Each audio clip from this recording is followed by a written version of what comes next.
America, Israel और Iran के बीच जो युद्ध और संघर्ष हो रहा है, इसके कारण दुनिया में इसका प्रभाव देखे जाने लगा है। सबसे पहले दुनिया के देशों में एलपीजी का संकट आया है, सीएनजी गैस का। उसके बाद डीजल पेट्रोल की भी लाइनें पूरी दुनिया में लग रही हैं। खासकर पाकिस्तान तो 4-5 दिन पहले से ही इसके प्रभाव में आ गया था, क्योंकि उसके पास कोई स्टॉक नहीं है। अगर दुनिया की बातें करेंगे तो चीन ने इस प्रकार 70-80 दिनों के उसके पास पेट्रोलियम का स्टॉक है, स्टोर करके रखा हुआ है, उसका काम चल सकता है।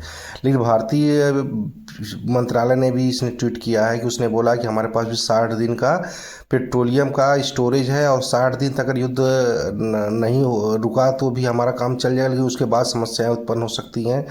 तो पेट्रोलियम का जो स्टोरेज है, जो बैकअप प्लान है, ये बहुत ज़रूरी है।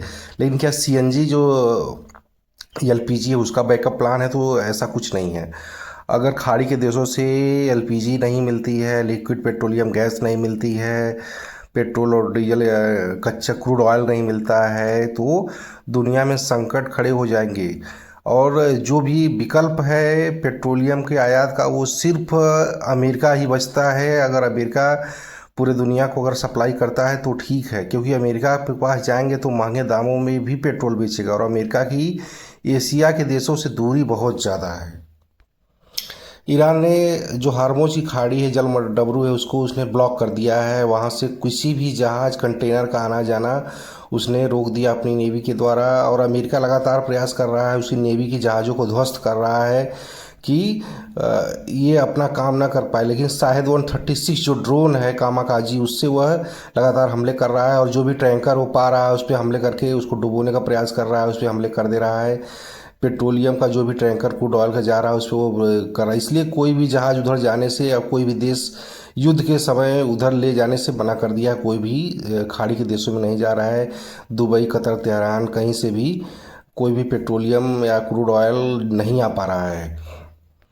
यहाँ तक कि ईरान ने अपने साइड ड्रोन से अपने अगल बगल के देशों पे आरामको जो सबसे बड़ी फैक्ट्री है पेट्रोलियम की, उस पर भी उसने हमला कर दिया है, उसमें आग लग गई थी। और भी उस दुबई एयरपोर्ट पर उसने हमला किया, कतर पर भी हमला किया, यहाँ तक तुर्की में भी एक मिसाइल उसने दाग दी थी। इस भी भारत के पड़ोसी देश पाकिस्तान में भी सबसे बड़ा संकट नज़र आ रहा है। वहाँ पे लाइनें लग रही पेट्रोलियम के लिए, एलपीजी के लिए और डीजल के लिए, लेकिन वहाँ पे है ही नहीं, क्योंकि उसके पास कोई विशेष स्टॉक नहीं है कि वो लंबे समय तक स्टोर कर। और भारत की एक और समस्या है, रूस से भी अमेरिका ने प्रतिबंध लगा रखा है कि किसी को पेट्रोलियम नहीं, उसने छूट दिया भारत को कि जाके खरीद सकता है।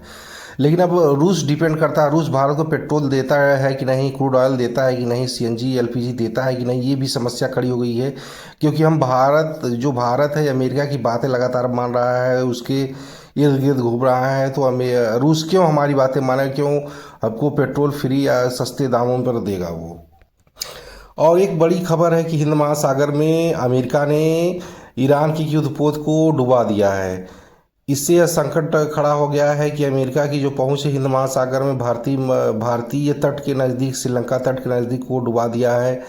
तो यह इंटरनेशनल कानूनों का भी एक उल्लंघन किया जा रहा है कि अमेरिका ऐसे युद्धपोतों को निशाना बना रहा है जो युद्ध में शामिल नहीं है, जो भारत के मेहमान थे, भारत के साथ सैन्य अभ्यास कर रहे थे। और इसलिए भारत ने एक ईरान की युद्धपोत को अपने बंदरगाह पर शरण दी है, ताकि अमेरिका उस युद्धपोत को न डुबा सके।